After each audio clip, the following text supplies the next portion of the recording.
జ్యోతిష్ శాస్త్రంలో భాగంగా గత వారం సంతానానికి సంబంధించి కొన్ని సూత్రాలు ప్రాక్టికల్గా దాన్ని ఎలా అప్లై చేయాలనే విషయాన్ని మనం చూసాం. ముఖ్యమైనటువంటి సూత్రం సంతాన స్థాన బలము, సంతాన కారక బలము, సంతాన ఆధిపత్య బలం. స్థాన బలం ద్వారా సంతానం అవ్వకపోవడానికి సంబంధించి ఆరోగ్య స్థితి లేదా సంతానాభివృద్ధికి సంబంధించి ఆరోగ్య స్థితి ఏ విధంగా ఉందో తెలుసుకోవచ్చు. సంతాన కారకుడి యొక్క బలం ద్వారా తల్లిదండ్రులకు పిల్లలకు మధ్య బంధం లేదా ప్రేమ అనురాగాలు ఎలా ఉంటాయి, వాత్సల్యం అంటాం దాన్ని, ఎలా ఉంటుందో తెలుసుకోవచ్చు.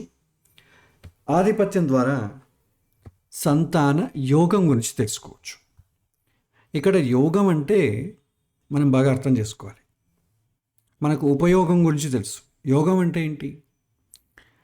మనకు తత్వశాస్త్రం ప్రకారం చూస్తే తత్వాన్ని తెలుసుకోవడం అని వస్తుంది. యోగం అనేది ఒక విషయాన్ని డీప్గా తెలుసుకోవడం. సంతానాధిపత్య బలం ఏం సూచిస్తుందంటే కేవలం సంతానం అవ్వడం ఒకటే యోగం కాదు. సంతానం అవ్వడంతో పాటు మనకు సంతానం పైన ఉన్నటువంటి ఉద్దేశం ఏదైతే ఉంటుందో ఆ ఉద్దేశం కూడా నెరవేరడాన్ని యోగం అంటాం. మనం సంతానానికి సంబంధించి ప్రారంభ పాఠంలో మనం చూసాం. మనకు 5 రకాల సంతానాలు ఉంటాయి. రుణ సంబంధీ పుత్రుడు, రిపుపుత్రుడు, ఉదాసీన పుత్రుడు, ప్రియపుత్రుడు, సత్పుత్రుడు అని చూసాం.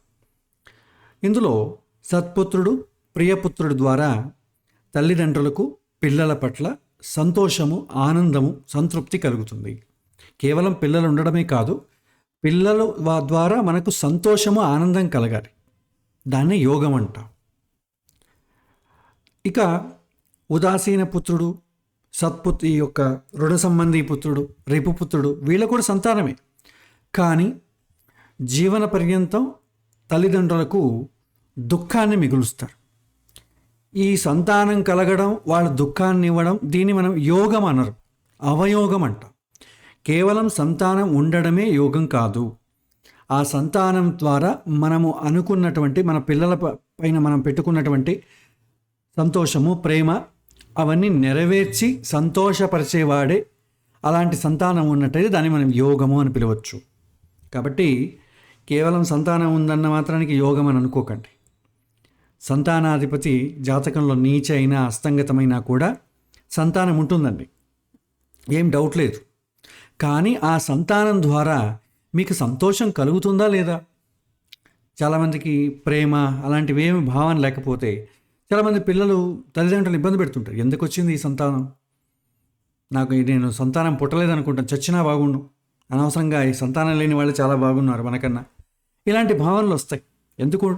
అలాంటి సంతానం ద్వారా మనము ఇబ్బంది పడినప్పుడు. కాబట్టి దీన్ని సమగ్రంగా మనం తీసుకోవాలి. యోగం అనే విచారాన్ని సమగ్రంగా తీసుకోవాలి. సంతానం ఉండడం మాత్రమే కాదు, సంతానంతో పాటు మన ఉద్దేశము నెరవేరడాన్ని యోగము అంటాం. ఒకవేళ సంతానం లేకపోయినా, సంతానం ఉండి కూడా ఉద్దేశం నెరవేరకపోయినా రెండూ కూడా అవయోగాన్ని సూచిస్తాయి. ఇది మనం గుర్తుపెట్టుకోవాలి. తర్వాత ఈ సంతానానికి సంబంధించి కారకుడి బలం, స్థాన బలం, ఆధిపత్య బలం వీటిని కేస్ స్టడీ లాగా కూడా మనం గత వారం పాఠంలో చూసాం. ఒక ఉదాహరణలో మనం చూసినట్టయితే యోగం ఉందా అవయోగం ఉందా అని తెలుసుకోవడానికి 2 ఉదాహరణలు ఇస్తాం. ఇది ఒక జాతకం చూడండి. కన్యా లగ్న జాతకము, పంచమ స్థానము మకర రాశి అయింది.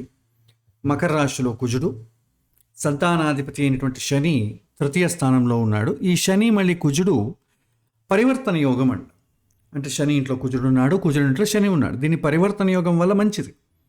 అతని ఇంట్లో ఇతను ఉన్నాడు, ఇతని ఇంట్లో అతను ఉన్నాడు. దీన్ని శుభం కింద తీసుకుంటాం. పరివర్తన యోగం ఎప్పుడైనా కనిపించింది అనుకోండి, ఆ గ్రహం శుభగ్రహంగానే ట్రీట్ చేస్తాం. ఇక చూడండి, పంచమ స్థానంలో కుజుడు ఉన్నాడు. ఈ కుజుడు ఉండడం వల్ల మంచిదే, కానీ కుజుడు ఏమవుతుంది, కొద్దిగా సర్జరీ లాంటిది, చికిత్స లాంటిది, లేదా కొద్దిగా ఆయాసపూర్వకంగా ఈ యొక్క సంతానం జరగచ్చు, కొద్దిగా డిలే ఉండొచ్చు, అంతకుమించి ఇంకేమి ఇబ్బంది పెట్టదు. పంచమకారకుడైనటువంటి గురువు షష్ఠ స్థానంలో ఉన్నాడు. అంటే దుష్ట స్థానంలో ఉండడం వల్ల ఏమవుతుంది? సంతానం కలుగుతుంది. ఆ సంతానానికి మనకి మధ్య ప్రేమానురాగాలు తక్కువగా ఉంటాయి. శుభస్థానాల్లో ఉంటే చాలా పెరుగుతుంది, తక్కువ ఉంటుంది దుష్ట స్థానాల్లో ఉన్నట్టు. ముఖ్యంగా యోగం ఎలా ఉంది? సంతానాధిపతి ఎలా ఉన్నాడు? సంతానాధిపతి అయినటువంటి శని తృతీయ స్థానంలో ఉంటూ తన ఇంటిని తాను చూసుకుంటున్నాడు. తృతీయ దృష్టితో 5వ ఇంటిని చూస్తున్నాడు. కాబట్టి 5వ ఇల్లు బలపడింది. ఇక వేరే పాపగ్రహాల దృష్టి ఎలాంటిది లేదు. కాబట్టి సంతాన స్థానం బాగుంది.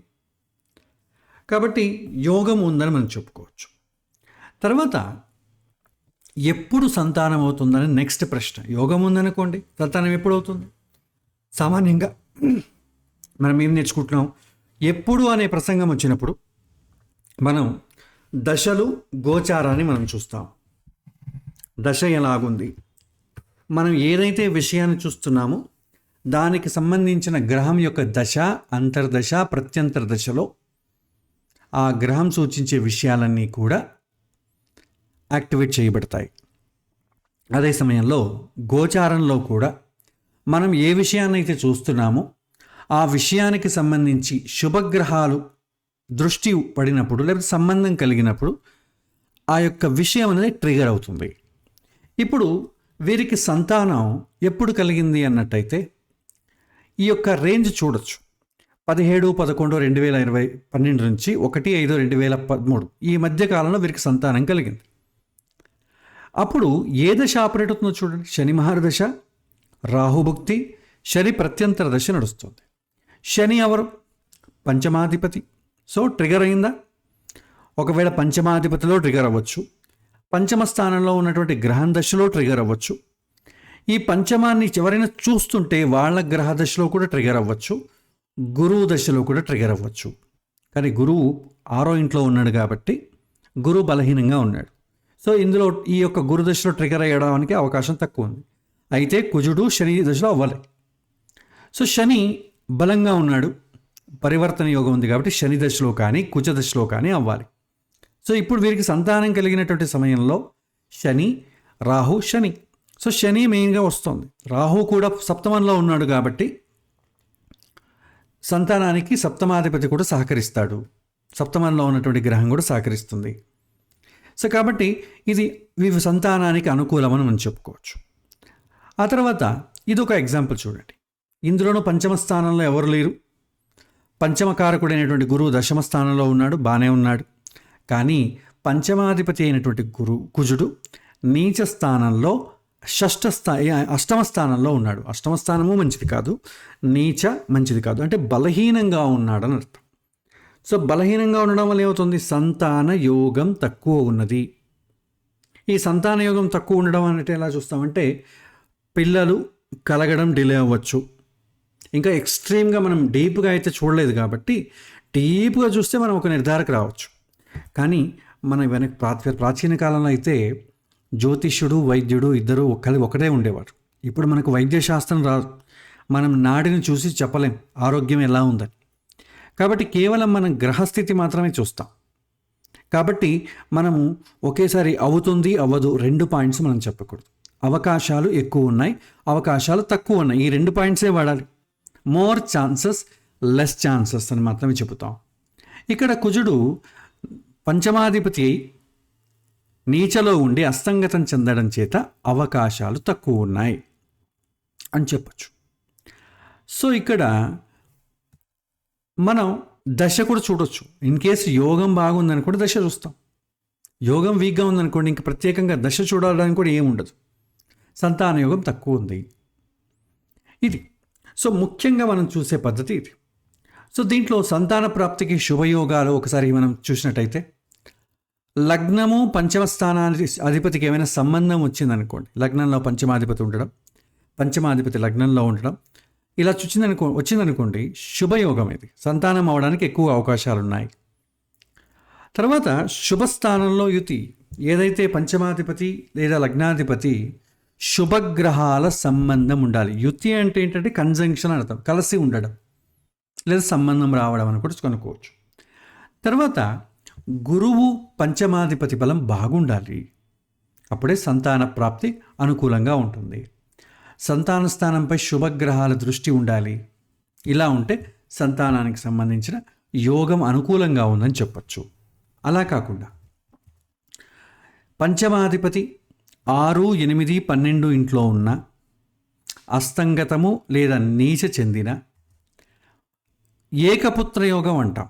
బట్ ఇది ఈ కాలంలో పెద్దగా దోషం కాదండి. మీరు ప్రాచీన కాలంలో తీసుకున్నట్టయితే ఒకే బిడ్డ కలిగి ఉండడం అనేది పెద్ద దోషం అండి. అది దాన్ని కాకవంద్యా దోషము అని అంటారు. బట్ ఇప్పుడు ఎవరికి ఆ పేరు తెలియవు. ఈ ఒకప్పుడైతే ఒక్కొక్కరికి సంతానం ఎంత ఎక్కువ ఉందంటే వాళ్ళది అంత సుభిక్షమైనటువంటి కుటుంబం అని అర్థం.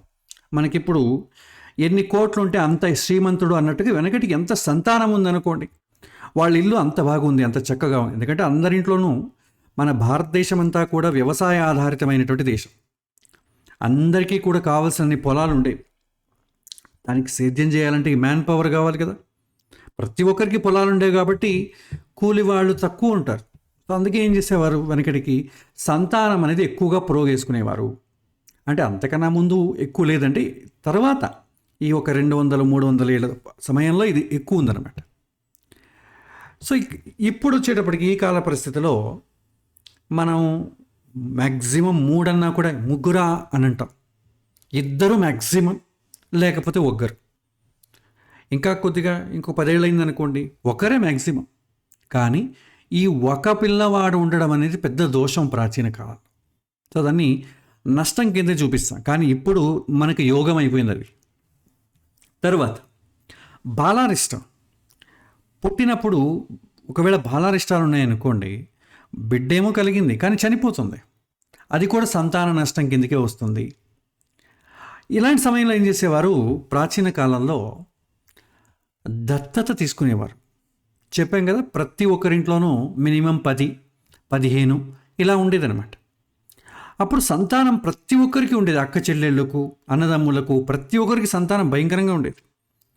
కాబట్టి ఎవరికైనా సంతానం కలగలేదనుకోండి, దత్తత స్వీకారాన్ని తీసుకునేవారు. ఒకవేళ ఒకే కొడుకున్నాడు అనుకోండి, కాంకవంద్య దోషం అంటాం కదా, అలాంటి సందర్భాల్లో కూడా వేరే వాళ్ళ పిల్లల్ని అడాప్ట్ చేసుకునేవారు. ఎందుకంటే సంఖ్య పెంచుకోవాలిగా. 2 ముగ్గురున్నా కూడా మళ్ళీ అడాప్ట్ అయిన వాళ్ళు కూడా ఉంటారు. కానీ ఇప్పుడు సంతానం లేని వాళ్ళు మాత్రమే అడాప్ట్ చేసుకుంటున్నారు. అది కూడా చాలా తక్కువ. వెనకటి సంఖ్య చాలా ఎక్కువ ఉండేది కాబట్టి అక్క, చెల్లెలు, తమ్ముడు వాళ్ళ ఇంట్లో చాలామంది ఉండేవాళ్ళు కాబట్టి వాళ్ళు మాకు ఒక పిల్లవాడిని దత్తత ఇమ్మన్నా కూడా ధారాళంగా ఇచ్చేవాళ్ళు. ఎందుకంటే ఎక్కువ సంతానం ఉంది కాబట్టి. ఇప్పుడు అందరింట్లోనూ ఒక సంతానం, 2 సంతానాలే ఉంటాయి. ఎవరిస్తాడు దత్తత? ఎవరు ఇవ్వరు. కాబట్టి మనం ఏం చేయాలి, ఏదైతే ఈ ఆర్పనేజ్ స్కూల్లో కానీ అలా ఆర్పన్ సెంటర్లో కానీ వెళ్ళి మనము పేరు రాపించుకొని వచ్చి దత్తత స్వీకారం చేసుకుంటున్నాం. అది కూడా చాలా తక్కువ మంది, అందరు చేసుకోవట్లేదు. కాబట్టి దత్తపుత్ర యోగం అనేది కూడా జాతకంలో ఉండాలి. ఎప్పుడిది, ఒకవేళ పంచమ స్థానంలో శని కానీ మాంది గ్రహం కానీ ఉన్నట్టయితే సంతానం డిలే అవుతుంది. అలాంటప్పుడు అది దత్తపుత్ర యోగం కింద కూడా వస్తుంది. సో శని మాంది ఉన్నట్టయితే దత్తపుత్ర యోగం.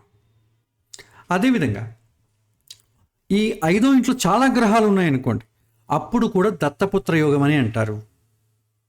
తర్వాత ఎక్కువ మంది పిల్లలు ఉండాలి అంటే ఏం చేయాలంటే, 4వ స్థానంలో 6వ స్థానంలో ఎక్కువ పాపగ్రహాలున్నా కూడా సంతానం చాలా ఎక్కువ అవుతుంది. ఎందుకంటే 6వ ఇంట్లో ఎక్కువ పాపగ్రహాలు ఉన్నాయనుకోండి, 6వ ఇల్లు ఏంటి, శత్రుస్థానం కదా. శత్రుస్థానంలో ఎక్కువ పాపగ్రహాలు అంటే గొడవలు ఎక్కువ ఉంటాయి. గొడవలు ఎక్కువ ఉండాలంటే పిల్లలు కూడా ఎక్కువ ఉండాలిగా. సో 4వ స్థానము అది సుఖస్థానం. అందులో ఉన్నా కూడా వెనకటికి ప్రాపర్టీ అంతా కూడా ల్యాండ్ పైనే ఉండేది. ఎంత ఎక్కువ మంది ఉంటే అంత ల్యాండ్ ఉండేది. కాబట్టి 4వ స్థానంలో కూడా ఎక్కువ గ్రహాలు ఉన్నా కూడా బహుపుత్రాయోగం అనేది ఉండేది. సో ప్రాచీన కాలంలో ఇంకోటి చెప్పేవారు ఏంటంటే, సంతానం ఒకవేళ కలగకపోతే దత్తత తీసుకోవాలని శాస్త్రమే చెబుతుంది. ఆ దత్తత స్వీకారం తీసుకున్న తరువాత సంతానం కలుగుతుంది. ఇది పెద్ద రెమెడీగా కూడా చెప్పేవారు. తర్వాత కొంతమందికి సంతానం స్త్రీయా పురుషుడా అని తెలుసుకోవాలని కొంతమందికి ఉంటుంది. ప్రాచీన కాలంలో ఉండేది కాదు. తర్వాత కాలంలో ఎప్పుడైతే ఈ ఎక్కువగా ఈ క్షత్రియుల వంశంలో ఎక్కువ ఉండేది. ఎందుకంటే మన తర్వాత రాజపీఠాన్ని అధిరోహించేవాడు కావాలి, నాకు ఒక పుత్రుడు కావాలి, వాళ్ళలో ఎక్కువ ఉండేది. తర్వాత వైశ్యుల్లో కూడా ఉండేది. అంటే ఎక్కువ డబ్బు ఉందనుకోండి, నా డబ్బును చూసుకునేవాడు ఒకడు కావాలి కదా. అంతేగాని బ్రాహ్మణ వర్ణంలో శూద్ర వర్ణంలో ఇది ఉండేది కాదు.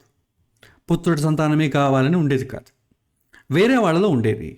అది కూడా శ్రీమంతుడు, డబ్బు ఎక్కువ ఉన్న వాళ్ళలో ఇది చాలా ఎక్కువ ఉండేది. లేకపోతే వేరే వాళ్ళు కూడా ఏదైతే ఉందండి అని వచ్చేది. తర్వాత కాలంలో పుత్రుడే కావాలి, పుత్రికనే కావాలి అనేటటువంటి రావడం చేత మన సమాజంలో, భారతదేశంలో దానికి సంబంధించి ప్రమాదాలు ఎక్కువ జరగడం చేత ప్రభుత్వం కూడా ఆ జెండర్ డిస్క్లోజ్ చేయడం అనే దాన్ని నిషేధించింది.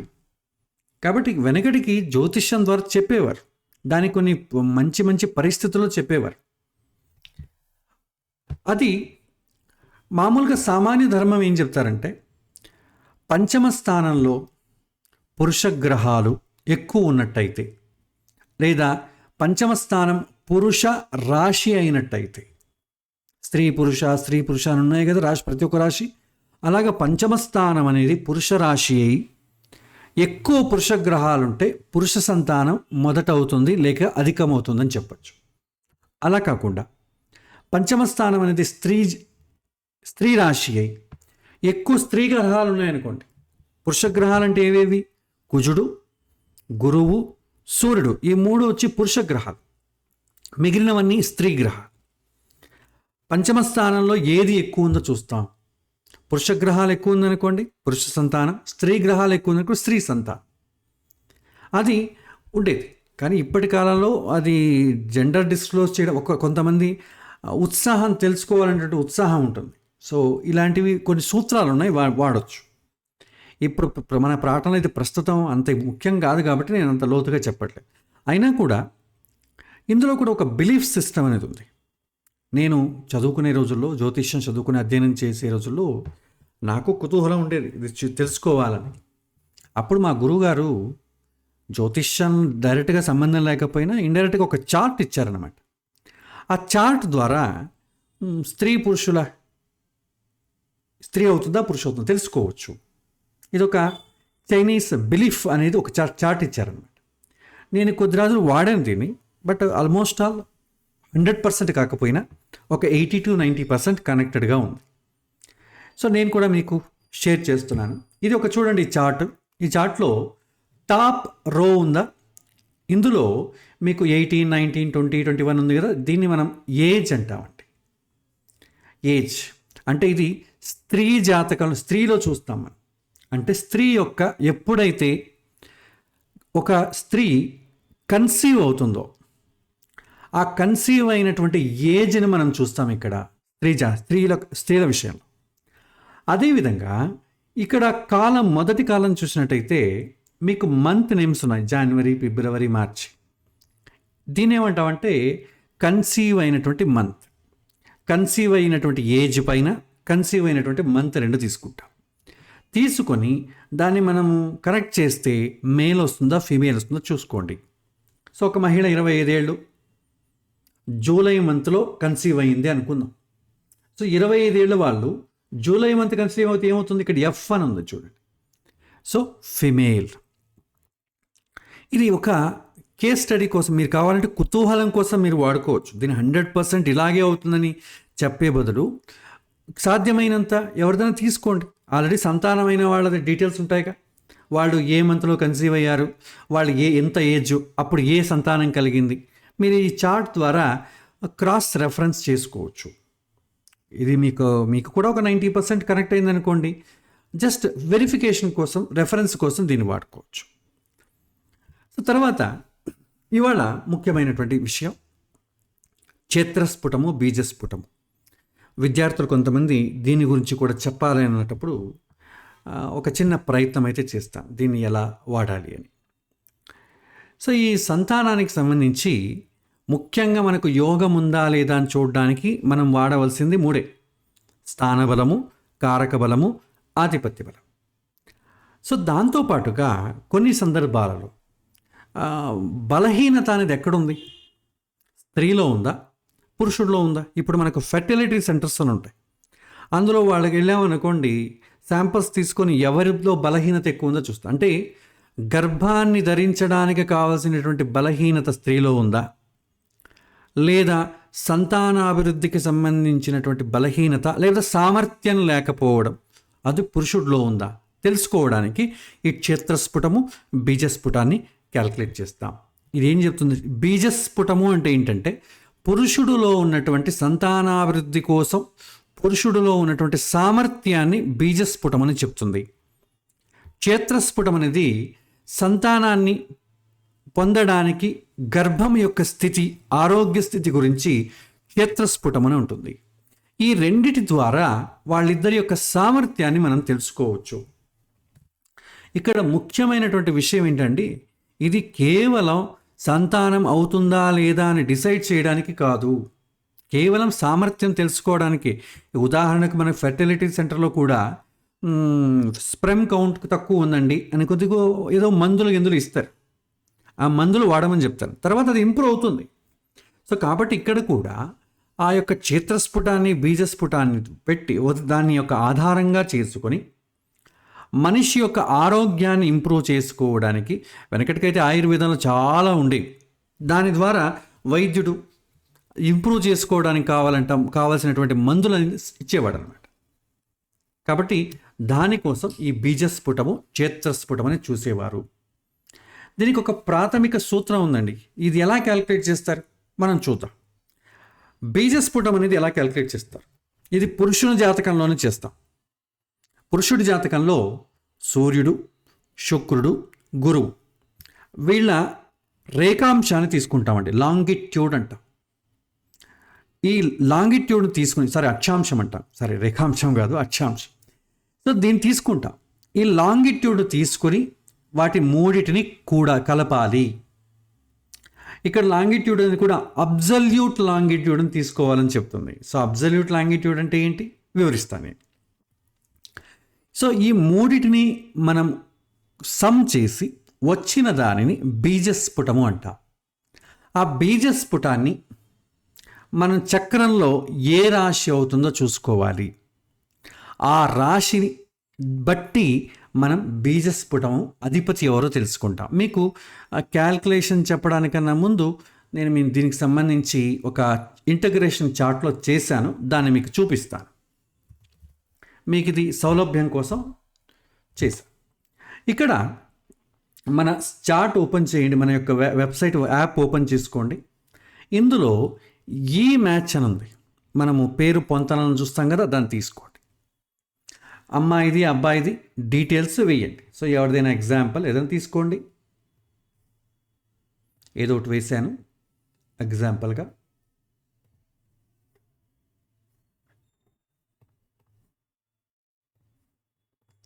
సో తీసుకున్నాను.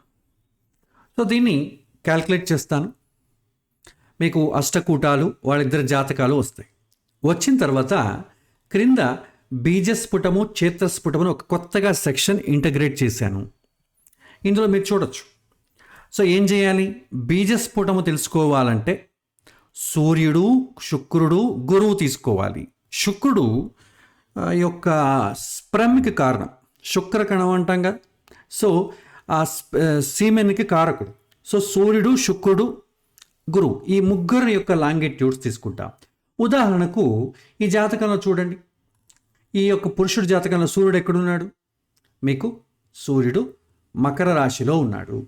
అదేవిధంగా శుక్రుడు ధనుసు రాశిలో ఉన్నాడు. గురువు ఎక్కడున్నాడు? మళ్ళీ మకర రాశిలో ఉన్నాడు. వీళ్ళ లాంగిట్యూడ్ మనం తీసుకోవాలి. సో ఇక్కడ ఈ ఎగ్జాంపుల్లో మకర రాశిలో సూర్యుడు 8 డిగ్రీల 38 నిమిషాల్లో ఉన్నాడు. ధనుసు రాశిలో 21 డిగ్రీలు ఉంది. మకర రాశిలో 6 డిగ్రీల 22 నిమిషాలు ఉంది. దీన్ని మనం అబ్జల్యూట్ డిగ్రీలుగా మార్చాలి. ఎలా మార్చాలి చూడండి. ఫర్ ఎగ్జాంపుల్ శుక్రుడిని తీసుకుందాం. శుక్రుడు ఇక్కడ ఉన్నాడండి, 6 డిగ్రీలో ఉన్నాడు అనుకుందాం. ఇప్పుడు మనం మేషరాశి నుంచి తీసుకున్నట్టయితే మేషరాశి అనేది 0 నుంచి స్టార్ట్ అవుతుందండి. 0 నుంచి 30 వరకు ఉంటుంది.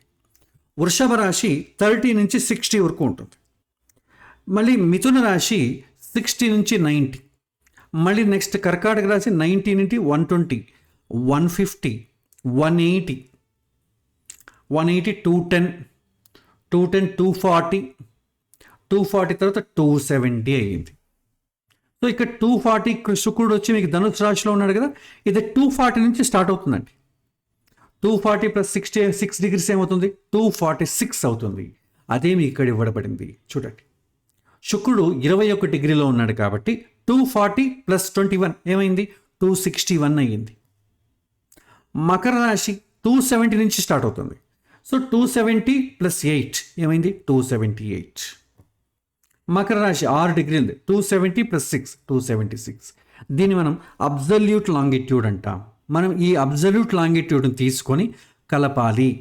మూడింటిని సూర్యుడు, శుక్రుడు, గురువుని కలిపితే మీకు ఎంత వస్తుంది, 816 30 నిమిషాలు 21 సెకండ్లు. మీకు కావాలంటే ఇది క్యాలిక్యులేషన్ ఎలా జరిగింది, ఇక్కడ హౌ ఈజ్ దిస్ క్యాలిక్యులేటెడ్ ఉంది కదా, దీన్ని క్లిక్ చేయండి. ఇక్కడ మీకు ఇక్కడ క్యాలిక్యులేషన్ కనిపిస్తుంది.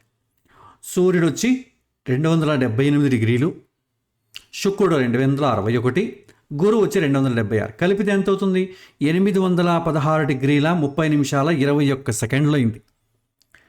నెక్స్ట్ ఏం చేయాలి, ఒకవేళ 360 డిగ్రీల కన్నా ఎక్కువ ఉన్నట్టయితే దానిలో నుంచి 360 తీసేస్తూ రావాలి. ఇప్పుడు ఏమైంది, 816 అంటే చాలా ఎక్కువ కదా. సో 2 సార్లు 360 తీసేయండి, ఎంత అవుతుంది, 720. ఆ 720 తీసేస్తే ఎంత వస్తుంది, 96 డిగ్రీల 30 నిమిషాలు వచ్చింది. అంటే 360 కన్నా ఎక్కువ ఉంటే 360 నుంచి తీసేస్తూ ఉండాలి. మీకు 360 లోపలే రావాలి. అలా చేస్తే 96 డిగ్రీలు వచ్చిందండి. 96 డిగ్రీలు అంటే ఎంత, 0 నుంచి మీరు కౌంట్ చేసుకుంటే 0 నుంచి 30 మేషం, 30 నుంచి 60 వృషభం, 60 నుంచి 90 మిథునం, 90 నుంచి 120 కర్కాటకం. సో ఇది 96 కదా. సో కర్కాటక రాశిలో ఇంకెంత మిగిలింది, 6 డిగ్రీ మిగిలింది, 96 - 90. కాబట్టి కర్కాటకంలో 6 డిగ్రీల 30 నిమిషాలు అనేది దీన్ని ఏమంటామంటే బీజస్ఫుటము అంటాము. బీజస్ఫుటము ఏ రాశి అయ్యింది, కర్కాటక రాశి, 6 డిగ్రీల 30 నిమిషాలు. తర్వాత ఈ బీజస్ఫుటంలో ఆ రాశి అనేది ఏదైతే అవుతుందో స్ఫుటము అంటాం దాన్ని, బీజస్ఫుటము. ఆ రాశి ఏ రాశి అయ్యింది, పురుష రాశియో స్త్రీ రాశియో, దాన్నే మనం ఇంకో రకంగా odd sign or even sign అంటాం. సంస్కృతంలో ఓజ రాశి లేకపోతే యుగ్మ రాశి అంటాం. కర్కాటక రాశి అనేది ఈవెన్ సైన్ లేదా దాన్ని యుగ్మ రాశి అంటాం. ఇక్కడ మీకు యుగ్మ లేదా ఈవెన్ అని ఉంటుంది చూడండి.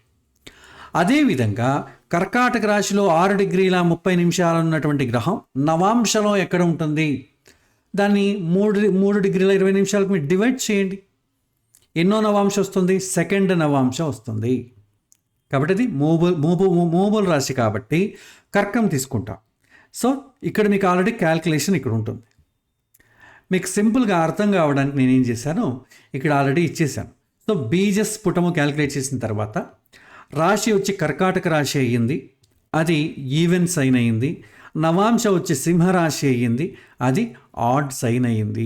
ఈ డీటెయిల్స్ మీకు కనిపిస్తాయి. ఇదే మనం బీజస్ఫుటము క్యాల్కులేట్ చేసే పద్ధతి.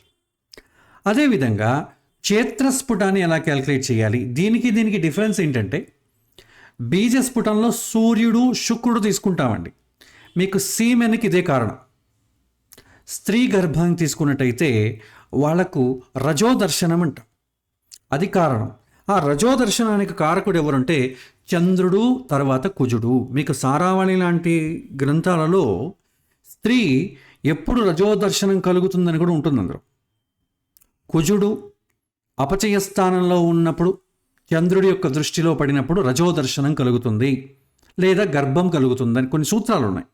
నేను ఎగ్జాక్ట్గా దాన్ని చెప్పలేను కానివ్వండి, సారావళిలో అయితే ఉంది. ఇక్కడ ఎందుకు కోట్ చేస్తున్నానంటే కుజుడు చంద్రుడు అనేది గర్భము ధరించడానికి లేదా రజోదర్శనం కలగడానికి కారకులు. కాబట్టి మనం దాని రెండింటిని తీసుకుంటాం క్షేత్రస్ఫుటంలో. చంద్రుడు, కుజుడు, గురువు, ఈ మూడిటి, గురువు అనేది కామన్. ఈ మూడిటిని యాడ్ చేసి 360 కన్నా ఎక్కువ వస్తే దాన్ని రిమూవ్ చేసి వచ్చినటువంటి డిగ్రీ ఏదైతే ఉందో అది క్షేత్రస్ఫుటం అవుతుంది. అది ఆ డిగ్రీ ఎంతైతే అవుతుందో అది ఏ రాశి కింద వస్తుందో చూసుకుంటాం. అది ఆర్ట్స్ అయినా ఈవెంట్స్ అయినా నవాంశ ఏ రాశి అవుతుంది, ఆర్ట్స్ అయినా ఈవెంట్స్ అయినా. ఇది మనం క్షేత్రస్ఫుటము బీజస్ఫుటము క్యాల్కులేట్ చేసే పద్ధతి. మీరు మొదట మాన్యువల్గా చేయండి. చేసిన తర్వాత ఈ యొక్క యాప్ ద్వారా మీరు చేసింది కరెక్టో కాదో సరి చూసుకోవచ్చు. సరి చూసుకున్న తర్వాత మీకు చార్ట్లోనే మీకు చిన్న సింబల్ ఇండికేట్ చేశానండి. పురుష రాశిలో అయితే మీకు ఇక్కడ కనిపిస్తుంది చూడండి, ఒక చిన్న మొక్క ఐకాన్ ఇచ్చాను. బీజము అనగా ఒక చిన్న మొక్క సింబల్. ఆ మొక్క సింబల్ ఏం చూపిస్తుంది, ఇది బీజస్ఫుటము అని అర్థము. అదేవిధంగా స్త్రీ జాతకంలో అయితే ఒక చిన్న ఫ్లవర్ పెట్టానండి. ఇదేం సూచిస్తుంది, క్షేత్రస్ఫుటాన్ని సూచిస్తుంది. మనం కింద ఏదైతే క్యాల్కులేట్ చేశామో దాన్ని చార్ట్ లోపల డిస్ప్లే చేశాను. సో ఇది ఈ జాతకానికి ఇది బీజస్ఫుటమైంది, ఇది స్త్రీ రాశి అయ్యింది. తర్వాత దాన్ని క్యాల్కులేట్ ఈ ప్రిడిక్షన్ ఎలా చేయాలనేది వస్తుంది. అది కూడా మనం ఒక్కొక్కటిగా చూద్దాం. సో ఈ యొక్క క్యాల్కులేట్ చేసే పద్ధతి మాత్రం ఇదే. మీకు ఇంకా కావాలంటే కింద మీరు ఈ యొక్క హౌ ఇట్ ఈస్ క్యాల్కులేటెడ్ అంటే మీకు డీటెయిల్స్ చూపిస్తుంది. దీని ప్రకారం మీరు చేయొచ్చు. దాని కింద కూడా హౌ టు స్టడీ బీజ అండ్ క్షేత్రస్ఫుట అంటాం.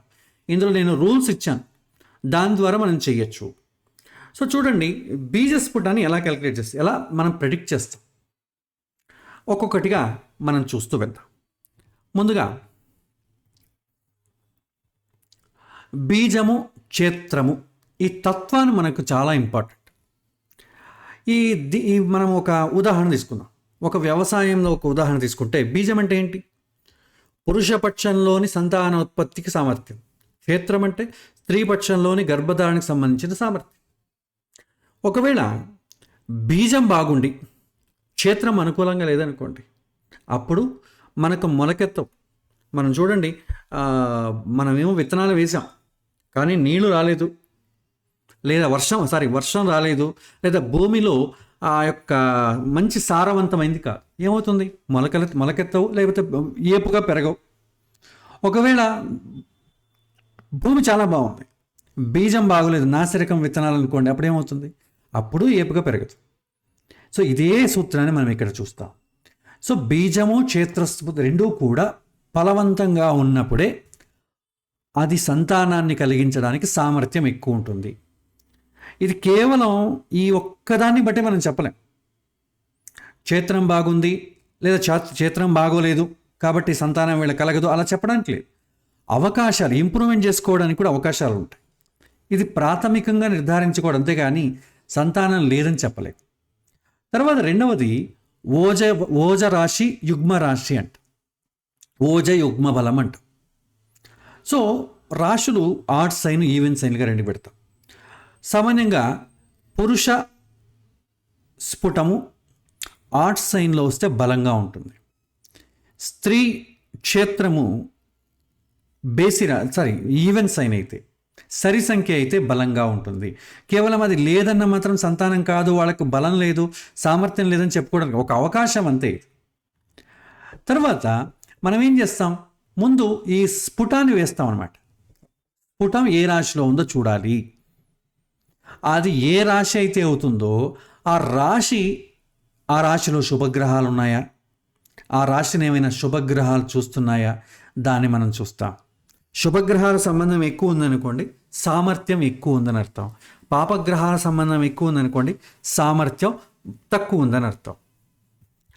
సామర్థ్యం తక్కువ ఉన్నంత మాత్రం సంతానం కాదు అని చెప్పకూడదు. కొంతమందికి ఒక సంతానమే అవుతుంది, మళ్ళీ సంతానం కలగదు. కొంతమందికి చాలా లేటుగా సంతానం అవుతుంది. సో ఈ ఒక్కదంతా మనం చెప్పడానికి లేదు.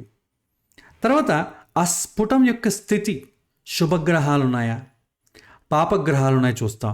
స్ఫుట ఆధిపతి ఏదైతే బీజస్ఫుటమో క్షేత్రస్ఫుటమో అవుతుందో ఆ రాశికి ఒక అధిపతి ఉంటాడుగా, ఆ అధిపతి బలంగా ఉన్నాడా లేదా, శుభగ్రహాలతో కలిసి ఉన్నాడా లేదా, పాపగ్రహాలతో కలిసి ఉన్నాడా లేదా చూస్తాం.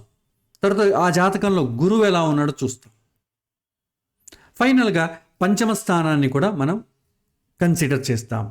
ఇవి చేసిన తర్వాత వాళ్ళ యొక్క శారీరక సామర్థ్యం ఎలా ఉందో చూసుకోవచ్చు. ఒకవేళ మనకు బలహీనంగా ఉందనుకోండి, మనం చెప్పబోయేది ఏంటి, కొద్దిగా ఆరోగ్యాన్ని పెంచుకోవడానికి కావాల్సినటువంటి ట్రీట్మెంట్ మన వెనకటికైతే ఆయుర్వేదాల్లో కొన్ని పదార్థాలు తినమని చెప్పేవారు. వెనకటికైతే పురుషులకైతే మునక్కాడలు బాగా తినండి అని చెప్పేవారు. ఇది ఆయుర్వేద గుణం ఎక్కువ ఉంటుంది, అలాగ ఉండేది. ఇప్పుడు అవి లేవండి. ఇప్పుడంతా మనం కెమికల్ మెడిసిన్ పైన ఆధారపడాలి. వాళ్ళు మెడిసిన్ కూడా పాతకాలంలో అయితే ఇచ్చేవాళ్ళు, ఇప్పుడు మెడిసిన్ జోలికి కూడా వెళ్ళరు. ఈ మెడిసిన్ అంతా అవన్నీ వర్కౌట్ అవ్వదండి, ఐవీఎఫ్ లాంటిది మీరు ట్రై చేయండి అంటారు. ఆర్టిఫిషియల్ సరోగసీ, ఐవీఐ ఇవేవో ఉన్నాయిగా, వాటిని ట్రై చేయమంటారు. ఎందుకంటే డిమాండ్ని బట్టి సప్లై, ఏది ఆదాయ మార్గం ఎక్కువ వస్తుందో దాన్ని వాళ్ళు రికమెండ్ చేస్తారు. కాకపోతే ఆరోగ్యాన్ని ఇంప్రూవ్మెంట్ చేసుకోవడానికి ఇది ఉపయోగపడుతుంది.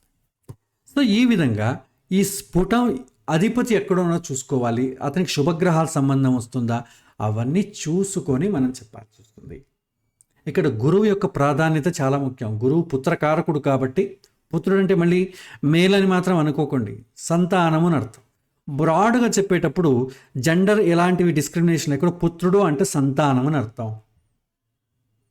అలాగా గురువు కూడా బాగున్నట్టయితే సంతానంకి అవకాశాలు చాలా ఎక్కువ ఉంటుంది, సామర్థ్యం ఎక్కువ ఉందని అర్థం. పురుషుడైనా స్త్రీ అయినా గురువునే చూస్తాం. తర్వాత పాపగ్రహాల సంబంధం ఎక్కువ ఉండకూడదు. శని, కుజుడు, రాహు, కేతు, లేకపోతే తీవ్ర దోషగ్రస్తుడైనటువంటి సూర్యుడు ఉన్నట్టయితే ఏమవుతుందంటే ఆ యొక్క స్ఫుటంలో పాపగ్రహ సంబంధాలు ఎక్కువ ఉంటే బలహీనపరుస్తాయి. క్షేత్రం అనే ఆ యొక్క బీజాన్నో క్షేత్రాన్ని బలహీనపరుస్తాయి, ఆటంకాలు కలుగజేస్తాయి, ఒకసారి ఆలస్యం అవుతుంది, ఒత్తిడి పెంచేస్తుంది. అంతేగాని పాపగ్రహ దృష్టి ఉన్నంత మాత్రం సంతానం లేదని చెప్పకూడదు. పంచమ భావంతో కన్ఫర్మ్ చేసుకోవాలి. సో బీజస్ఫుటాన్ని విడిగా చూడకూడదు. మొదట పంచమ స్థానాన్ని చూడాలి, పంచమాధిపతిని చూడాలి, తర్వాత పంచమ కారక బలం చూడాలి, తర్వాత బీజస్ఫుటాన్ని, క్షేత్రస్ఫుటాన్ని చూస్తాం. డైరెక్ట్గా దీన్ని ఒక్కదాన్ని చూడకూడదు. మొదట యోగం ఎలా ఉందో చూడాలి, తర్వాత మనం బీజస్ఫుటమా క్షేత్రస్ఫుటమా వాటి యొక్క చూస్తాం. ముఖ్యమైన ప్రిన్సిపల్ ఏంటి తెలుసుకోవాల్సిందేంటి? సో నెగిటివ్ ఇండికేషన్స్ ఉన్నా కూడా డిలే అని చెప్పండి, అది డినైల్ అని చెప్పకూడదు. ఓకే, పంచమ స్థానం ఏం సూచిస్తుంది? సంతాన భావాన్ని సూచిస్తుంది, ఆరోగ్యాన్ని సూచిస్తుంది. పంచమాధిపతి ఆ భావానికి కార్యనిర్వాహకుడు లేదా యోగాన్ని సూచిస్తాడు. గురువు వచ్చి పుత్రకారకుడు లేదా వాత్సల్యాన్ని సూచిస్తాడు. బీజస్ఫుటం ఏం సూచిస్తుంది? పురుషపక్ష సంతాన సామర్థ్యాన్ని సూచిస్తుంది. క్షేత్రస్ఫుటం అనేది స్త్రీపక్ష సంతాన సామర్థ్యాన్ని సూచిస్తుంది. ఇది ఎలా చూస్తాం? Step by step.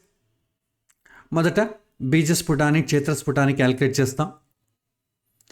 క్యాలిక్యులేట్ చేసిన తర్వాత ఏ రాశి అయింది, క్షేత్రస్ఫుటమో బీజస్ఫుటమో ఏ రాశి అయిందో చూస్తాం. ఆ రాశి స్వభావం ఏంటి, స్త్రీ రాశ, పురుష రాశ, లేదా ఆడ్స్ అయినా ఈవెంట్స్ అయినా అని చూస్తాం. తర్వాత ఆ రాశికి అధిపతి ఎలా ఉన్నాడు, బలంగా ఉన్నాడా లేదని చూస్తాం. ఆ స్ఫుటం ఏదైతే వస్తుందో బీజస్ఫుటం కానీ క్షేత్రస్ఫుటం కానీ శుభ పాపగ్రహాల సంబంధం ఏమైనా ఉందని చూస్తాం. జాతకంలో గురువు బలంగా ఉన్నాడా లేదో చూస్తాం. తర్వాత 5వ ఇంటిని పరిశీలిస్తాం, ఆరోగ్యానికి సంబంధించి 5వ ఇంటి అధిపతి యోగం ఎలా ఉందో చూస్తాం. అన్నీ బాగానే ఉన్నాయనుకోండి, అది అన్నీ బాగున్నంత మాత్రం సంతానం ఇమ్మీడియట్లీ కలగాలని లేదు. యోగం ఆ యొక్క దశ రావాలి, ఆ సంతానానికి సంబంధించిన దశ ఏదైనా ఆపరేట్ అవుతుందా, తర్వాత గోచారం ఎలా ఉంది, ఈ రెండింటిని అన్నిటిని పరిశీలించే ఫైనల్ జడ్జిమెంట్ మనం ఇస్తాం. ఇది చాలా ముఖ్యం. సో క్షేత్రస్ఫుటం ద్వారా కన్ఫర్మ్ చేసుకోవాలి, బీజస్ఫుటం ద్వారా కన్ఫర్మ్ చేసుకోవాలి. డిలేనా డినైలా? డినైల్ అనేవాడు మనం ఎప్పుడు వాడకూడదు, ఎందుకంటే మనం వైద్యులు కాదు కాబట్టి అవకాశం ఎక్కువ తక్కువ అని చెప్తాం. మీకు కరెక్ట్గా చెప్పడం రాకపోతే కొద్దిగా నిదానం అవుతుందని చెప్పచ్చు. తర్వాత టైమింగ్ అనేది చాలా ముఖ్యం, పొటెన్షియల్ టైమింగ్. ఏంటంటే సంతాన యోగం ఉందా, పంచమభావం చూడండి, పంచమాధిపతిని చూడండి, గురువు, బీజస్ఫుటం, క్షేత్రస్ఫుటం చూడాలి. టైమింగ్ అన్నప్పుడు ఏం చూడాలి? దశ, భుక్తి, అంతర్దశ, గోచారం చూడాలి. సామర్థ్యం వేరు, సమయం వేరు. సామర్థ్యం చూడడానికి మీరు పంచమ స్థానం, పంచమాధిపతి, క్షేత్రస్ఫుటం, బీజస్ఫుటం చెప్పచ్చు, సామర్థ్యం ఉందా లేదా. అంత మాత్రం చేత సంతానం అవ్వాలని లేదు, టైం రావాలి, దానికి టైమింగ్ బాగుండాలి. ఒకవేళ పంచమ స్థానాధిపతి దశ వచ్చేసిందండి అయినా సంతానం కలగదంటే మనకు ఈ యొక్క యోగము బాగుందా లేదా, అదే పొటెన్షియాలిటీ ఎలా ఉందో చూడాలి. కాబట్టి ఇది రెండూ కూడా చాలా ముఖ్యం. ఇవాల్టి కాలంలో సంతానానికి సంబంధించి మనకు ఎక్కువ సమస్యలు వచ్చేది మన లైఫ్ స్టైల్కి సంబంధించి, ఆరోగ్యానికి సంబంధించిన ప్రాబ్లమ్స్ వలన ఎక్కువ డిలే అవుతాయి. ఎందుకంటే ఒకప్పుడు ఎవరికో ఒక్కరికో, ఒక 100 మందిలో ఏదో ఒక్కరికో ఇద్దరికో సంతానం కలిగేది కాదు. అది ప్రారంధం, వెనుకటి జన్మ చేసుకున్నటువంటి. ఎందుకంటే సామాన్యంగా సంతానం డిలే ఎందుకు అవుతుందంటే, మనం గత జన్మలో మన పిల్లలకి ఏమైనా ఇబ్బంది కలిగించిన, ఇంజస్టిస్ కలిగించిన, పక్కింటి వాళ్ళ పిల్లలు, బంధువుల పిల్లలను మనం డిస్క్రిమినేట్ చూసి వివక్ష చూపిన మరుసటి జన్మలో సంతానం డిలే అవ్వడమో, సంతానం కలగకపోవడమో జరుగుతుంది. అది స్పెషల్ కేసు అది. అప్పుడు జాతకంలో అన్నీ బాగానే ఉంటాయి, కానీ సంతానం మాత్రం కలగదు. అప్పుడు మనం ఏం చేసేవారు, మన పెద్దల ప్రాచీనులు పిల్లలకు ఏదైనా తీపి పదార్థాలు లేదా వాళ్ళని సంతోషం కలిగించాలి. పిల్లలకు మీరు సంతోషం కలిగించినట్టయితే సంతానం ఖచ్చితంగా అవుతుంది. ఈ లాజిక్ మనము లౌకికంగా చెప్పుకోవాలంటే, మనం ఒక ఉదయం లేస్తూనే పాల ప్యాకెట్ కొనడానికి వెళ్తామండి. పాల ప్యాకెట్ 21 రూపాయలు అనుకోండి.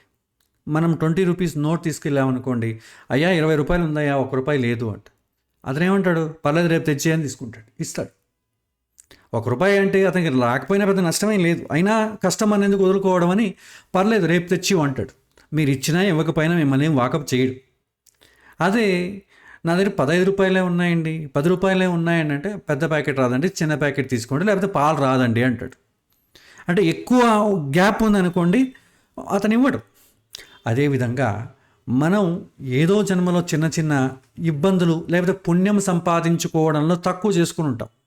ఎందుకంటే దేనికైనా యోగం కావాలంటే పుణ్యం ఉండాలి కదా. ఆ రిక్వైర్డ్ పుణ్యం మన దాంట్లో లేదు, ఏదో కొద్దిగా తగ్గింది, ఒక 2-3 పాయింట్లు తగ్గింది అనుకోండి. అప్పుడు మనం ఏం చేయొచ్చు, చిన్న చిన్న దానం చేయడం ద్వారా, చిన్న చిన్న పరిహారాలు చేసుకోవడం ద్వారా మనము ఆ ఎంతైతే గ్యాప్ ఉందో దాన్ని ఫిల్ చేసుకోవచ్చు. ఫిల్ చేసుకోవడం ద్వారా పిల్లలు కలుగుతారు. ఒకవేళ హ్యూజ్ గ్యాప్ ఉందనుకోండి, మనం ఎన్ని పరిహారాలు చేసుకున్నా కూడా అక్కడ సంతానం కలగదు. ఆ ఎంత గ్యాప్ ఉందని తెలుసుకోవడం మనం జాతకం ద్వారా తెలుసుకోవచ్చు, యోగం ఎలా ఉందన్న ద్వారా తెలుసుకోవచ్చు. అందులో శారీరకమైనటువంటి సమస్యలు ఏమైనా ఉన్నాయా అని కన్ఫర్మ్ చేసుకోవడానికి బీజస్ఫుటము, క్షేత్రస్ఫుటాన్ని చూడొచ్చు. ఇక ముఖ్యమైన విషయం ఈ యొక్క పరిహారం. ఎందుకంటే మీరు ఏం చేసినా కూడా అల్టిమేట్గా పరిహారం అని చెప్పాలి. ఒకటి గుర్తుపెట్టుకోవాలండి, పరిహారాలు అనేవి జ్యోతిష్యంలో లేవు. మీరు ఏ గ్రంథమైనా తీసుకోండి, రెమెడీస్ అనే ఒక చాప్టర్ ఏమైనా ఉందో చూడండి. పరిహారం అనేది ట్రెడిషనల్ సిస్టంలో ఉంటుంది. మన ప్రాచీనులు సంతానం కలగకపోతే వాళ్ళు ఏం చేసేవాళ్ళు, భగవంతుడిని ఏ విధంగా రిక్వెస్ట్ చేసుకునేవాళ్ళు, వాళ్ళకి తెలుసుంటూ వాళ్ళు ఆచరిస్తూ వచ్చారు. మీకు మహాభారతంలో ఈ యొక్క అనుశాసన పర్వం, అందులోను దాన ధర్మ విభాగంలో దీని గురించి చెప్పబడింది. ఎప్పుడు పార్వతీదేవి అడుగుతుంది, సంతానం ఎప్పుడు కలగదు, ఎందుకు కలగదు అన్న ప్రశ్నకు శివుడే ఆన్సర్ ఇస్తాడు. ఎవరైతే గత జన్మలో వారి సంతానం కానీ వేరే వారి సంతానానికి కానీ ఇంజస్టిస్ చేస్తే, వివక్ష చూపిస్తే, వారికి మరుసటి జన్మలో దానికి సంబంధించిన యోగము తక్కువగా ఉంటుంది. ఇంకొకరి పిల్లలకి ఇబ్బంది పెట్టారనుకోండి, మరుసటి జన్మలో మన పిల్లలు మనకి ఇబ్బంది పెడతారు.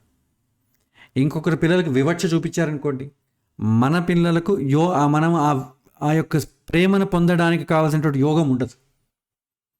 సో అలాంటప్పుడు రెమెడీ ఏం చెప్తారంటే, మనం వేరే మనకు సంతానం కలిగినప్పుడు మన చుట్టుపక్కల ఉన్నటువంటి నైబర్స్ కానివ్వండి, బంధువులు కానివ్వండి, కనిష్టం అనాథ పిల్లలకైనా అండి, వాళ్ళని సంతోష పెట్టగలిగితే, పెద్దల్ని సంతోష పెట్టడం చాలా కష్టం. ఒక బ్రాహ్మణుడికి 1000 రూపాయలు ఇచ్చి సంతోషం అండి అంటే చెప్పలేడు. అదే ఒక చిన్న పిల్లవాడికి ఒక చిన్న పండు, ఒక చాక్లెట్ ఇచ్చా అంటే వాళ్ళ మోహనం తెలిసిపోతుంది. అన్కండిషనల్గా వాళ్ళు ఎక్స్ప్రెస్ చేస్తారు. వాళ్ళేమి ఎలా లోపల ఒకటి పెట్టుకొని బయట ఉండదు. సో పిల్లలు నవ్వుతారు. వాళ్ళని సంతోషం పెట్టడం చాలా సులభం. కాబట్టి వాళ్ళకి తినుబండారాలు పెట్టడము, లేదా ఏదైనా చిన్న వాళ్ళకి కావాల్సినటువంటి ఆట బొమ్మలు కొనివ్వడము చేస్తే, అది వాళ్ళకి సంతోషం కలిగిస్తే, ఆ సంతోషం కలగడం చేత మనకు కొద్దిగా పుణ్యం అనేది ఆ గ్యాప్లో ఫిల్ అయ్యి మనకు సంతానం కలుగుతుంది. దత్తత తీసుకున్నా కూడా సంతానం కలుగుతుంది. కానీ ఈ కాలంలో దత్తత ఇచ్చేవాళ్ళు ఎవరు లేరు కాబట్టి ఆ రెమెడీ మనకు పనిచేయదు. తర్వాత దత్తత తీసుకున్న తర్వాత కూడా సంతానం అయిన తర్వాత మనకు పుట్టనటువంటి బిడ్డను లేదా దత్తత తీసుకున్నటువంటి బిడ్డను మనం నిర్లక్ష్యం చేస్తే మళ్ళీ 7 జన్మల వరకు సంతానం కలగదు. మీకు పుణ్యం కూడా అంతే ఫాస్ట్గా వస్తుందండి, పాపం కూడా అంతే ఫాస్ట్గా వస్తుంది. చిన్నపిల్లలకి మీ సంతోష పెట్టడం వల్ల పుణ్యం చాలా ఫాస్ట్గా వస్తుంది. చిన్న పిల్లల్ని ఇబ్బంది పెట్టడం వల్ల కూడా పాపం అనేది చాలా ఫాస్ట్గా వస్తుంది. ఇది మనం శాస్త్రం అనేది చెబుతుంది. కాబట్టి రెమెడీ అనే విషయానికి వస్తే స్టాండర్డ్గా ఉన్నటువంటి రెమెడీస్, పిల్లల్ని సంతోషపెట్టండి అంతే. అది మీ పిల్లల, అందరి పిల్లలు మనం అనుకున్నాం అనుకోండి, ఆ పాపం పోయి మనకు పుణ్యం అనేది ఫిల్ అవుతుంది. కాబట్టి పిల్లలకి ఏదైనా తినుబండారాలు మన కాంట్రిబ్యూషన్ ఉండాలి. మనం ఇంట్లో ఏదైనా ఒక స్వీట్ లాంటిది చేసుకొని వాళ్ళకి ఇచ్చి, చాక్లెట్ లాంటిది ఇచ్చి, ఆట బొమ్మలు కొనిచ్చారనుకోండి, దాని ద్వారా సంతానం అనేది త్వరగా కలుగుతుందని శాస్త్రం చెబుతుంది. ఇక మిగిలినవి హోమాలు చేయడం అవన్నీ కూడా ఏంటంటే భగవంతుడికి రిక్వెస్ట్ పెట్టడం. భగవంతుడు మీ రిక్వెస్ట్ యాక్సెప్ట్ చేయొచ్చు, రిజెక్ట్ చేయొచ్చు అండర్ సమ్ కండిషన్స్. ఎందుకంటే భగవంతుడికి చేసినంత మాత్రాన్ని ఇమీడియట్లీ రిజల్ట్, ఎందుకంటే భగవంతుడు మనం ఇచ్చేటటువంటి టిప్స్కి ఆశపడ్డండి. ఆయన ఏదైనా మనకు అనుకూలం చేయాలన్నా కూడా అండర్ సమ్ క్రైటీరియా ఉంటుంది. మన ద్వారా సమాజానికి కానీ ఒక కుటుంబానికి కానీ ఖచ్చితంగా మన కాంట్రిబ్యూషన్ అవసరం అన్నప్పుడు మన రిక్వెస్ట్ని తీరుస్తాడు. మన వల్ల భూమిపైన ఎవరికీ ప్రయోజనం లేనప్పుడు భగవంతుడు మన రిక్వెస్ట్ని యాక్సెప్ట్ చేయడు. అందుకే మనం సమాజానికి ఉపయోగపడతామని నిరూపించుకోవడానికే దాన ధర్మాలు చేయడం, అన్నదానం చేయడం, పూజలు చేయడం, పురస్కారాలు చేయడం, ఇవన్నీ దేనికోసం? నా వల్ల కాంట్రిబ్యూషన్ ఉంది అని భగవంతుడు చెప్పడానికి. అది న్యాచురల్గా చేసామనుకోండి భగవంతుడు తెలుస్తుంది. మనం నాటకంలాగా చేసామనుకోండి, అలాంటప్పుడు భగవంతుడు కన్సిడర్ చేయకపోవచ్చు. అన్ని పూజలు కూడా భగవంతుడి ముందు రిక్వెస్ట్ పెట్టడమే. ఎవరైనా మీకు ఈ పూజ చేసేయండి మీకు సంతానం అవుతుందంటే నమ్మవాకండి. ఎందుకంటే శాస్త్రంలో ఎక్కడా కూడా చెప్పబడలేదు. మీరు కావాలంటే మీరు జ్యోతిష్య పుస్తకాలు ఎన్నెన్న జరిగినాయండి. బృహత్ పరాశర శాస్త్రం చూడండి, బృహత్ జాతకము, సారావళి, ఎన్ని పుస్తకాలు చూడండి. ఎక్కడైనా మీకు రెమెడీస్ కనిపిస్తాయా? కనిపించదు. మనిషికి నడిపించేటటువంటి జీవశాస్త్రం, ధర్మశాస్త్రాలు ఇవి ఉంటాయి. కొన్ని పురాణాల్లోనూ ఉపనిషత్తుల్లోనూ వాళ్ళు సంతానం పొందడానికి వాళ్ళు ఏమేమి చేశారో అన్నది వాళ్ళు చెబుతారు కదా, దాని నుంచి మనకు రెమెడీస్ అనేది ఎక్స్ట్రాక్ట్ అవుతాయి. సో వాళ్ళకి కలిగింది కాబట్టి వాళ్ళలాగే మనము చేసి సంతానం పొందుదాము అనేటటువంటి పద్ధతి. వెనకటికి మనం ఈ సిస్టమ్ అదే కదా. సుప్రీంకోర్టు ఏదైనా జడ్జిమెంట్ ఇచ్చింది అనుకోండి, ఆ జడ్జిమెంట్ ఆధారంగా మనం ఇంకా చాలా కేసులు మనం దాన్ని జడ్జిమెంట్లో తిప్పించుకోవచ్చు. అదేవిధంగా మన పురాణాలలో మంచి శిష్టాచారులు, గురువులు ఎవరైతే ఉంటారో వాళ్ళు ఏ పద్ధతి అనుసరించారో అదే పద్ధతి ద్వారా ఒక హోమం ద్వారానో దానం ద్వారానో మనం ఆచరించి భగవంతుడి ముందు ఒక రిక్వెస్ట్ పెడతాం. భగవంతుడు యాక్సెప్ట్ చేశాడనుకోండి, మనకు అది నెరవేరిపోతుంది. సో ఈ విధంగా రెమెడీస్ పార్ట్ని కూడా మనం చూడొచ్చు. ముఖ్యంగా సంతాన విషయంలో అయితే మీరు చాలా జాగ్రత్తగా చెప్పాల్సి ఉంటుంది. సంతాన యోగం ఉందా లేదా? మ్యాక్సిమం కేసులో మీకు అనుకూలంగా ఉందనుకోండి, పంచమ స్థానం బలంగా ఉంది, పంచమాధిపతి బలంగా ఉన్నాడు, క్షేత్రస్ఫుటమో లేదా బీజస్ఫుటమో బలంగా ఉంది, అలాంటప్పుడు దశ వస్తుందో లేదో చూడండి. దశ ఎప్పుడైతే వస్తుందో ఆ సమయంలో కలుగుతుందని చెప్పండి. అన్నీ బాగానే ఉన్నాయి అయినా కూడా కావట్లేదంటే అర్థం ఏంటి? వాళ్ళ ఆరోగ్య స్థితి బాగోలేదని అర్థం. అది మనకు తెలియదుగా. మనం కూడా వైద్యుడు అయింటే వాళ్ళ నాడిని పట్టుకొని ఆరోగ్యం ఎలా ఉందో చూడొచ్చు. మన దగ్గర అది లేదు కాబట్టి అన్ని జాతకంలో అన్నీ బాగానే ఉన్నాయంటే మీరు ఒకసారి వైద్యుడిని సంప్రదించండి, లేకపోతే మీరు లైఫ్ స్టైల్ కొద్దిగా మార్చుకోండి. జాతకంలో అయితే ఏం దోషం లేదండి. వ్యక్తిగతంగా మీకు ఏమైనా దోషం ఉండొచ్చు, ఆరోగ్యం దోషం ఉంటే కూడా తెలుస్తుంది కదండి అంటే తెలుస్తుందండి. ఎప్పుడు మనం వైద్య జ్యోతిష్యాన్ని నేర్చుకున్నప్పుడు. మనం వైద్య జ్యోతిష్యాన్ని మనం నేర్చుకోలేదు. కేవలం ఒక బీజస్ఫుటాన్ని క్షేత్రస్ఫుటాన్ని క్యాలిక్యులేట్ చేసి మీకు ఈ దోషం ఉందని మనం చెప్పలేము. ఎందుకంటే ఆరోగ్య స్థితిగతులు కూడా చూడాలి. వారు ఎలాంటి వాతావరణంలో ఉన్నారు, ఎలాంటి పదార్థాలు తింటున్నారు, వాళ్ళ లైఫ్ స్టైల్ ఏంటి, వారి మానసిక ఆలోచన స్థితి ఏంటి, ఇవన్నీ కూడా మనం బేరీజు వేసుకోవాల్సి వస్తుంది. కాబట్టి జాతకంలో ఒక సూత్రం రెడీగా ఇది ఇలా ఉంది చెప్పేస్తాను అనడానికి ఉండదండి. కాకపోతే కొద్దిగా మనం తెలుసుకోవడానికి అవకాశం ఉంటుంది. అందుకే మనం ఏం చెప్పాలి, జాతకం చూసిన తర్వాత ఎక్కువ అవకాశాలు ఉన్నాయండి, యోగం తక్కువ ఉందండి, చాలా స్మూత్గా చెప్పాలి. సంతాన యోగం కొద్దిగా తక్కువ ఉందండి, భగవంతుని ఎక్కువ ప్రార్థించండి చెప్పండి.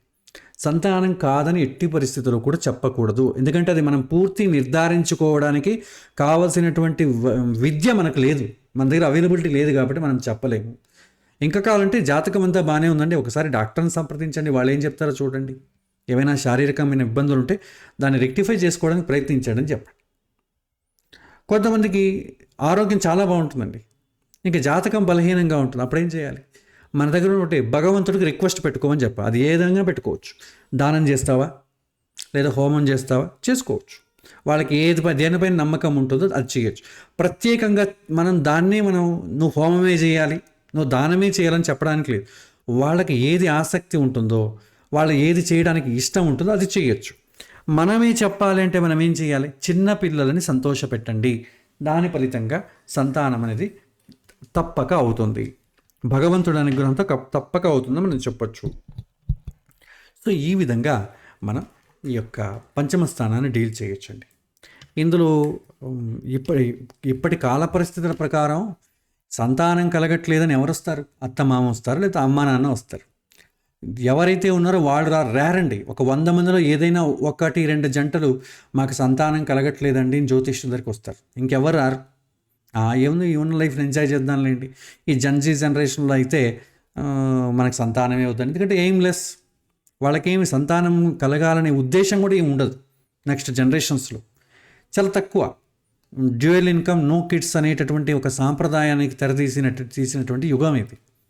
కాబట్టి అంత సీరియస్గా ఎవరు ఉండరు.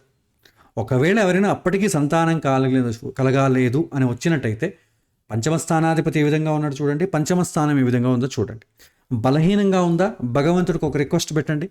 చిన్నపిల్లలకు కావాల్సినటువంటి సంతోషాన్ని కలిగించడానికి కావాల్సినటువంటి ప్రిపరేషన్ చేయండి.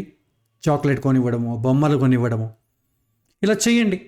ఆ గ్యాప్ ఎంతవరకు, మనకు పుణ్యం ఎంతవరకు అయితే గ్యాప్ ఉందో అది ఫిల్ అయిన తర్వాత ఆటోమేటిక్గా సంతానం అయిపోతుంది. అదే జాతకం అంతా బాగుందండి, దశ వచ్చే వరకు వెయిట్ చేయండి.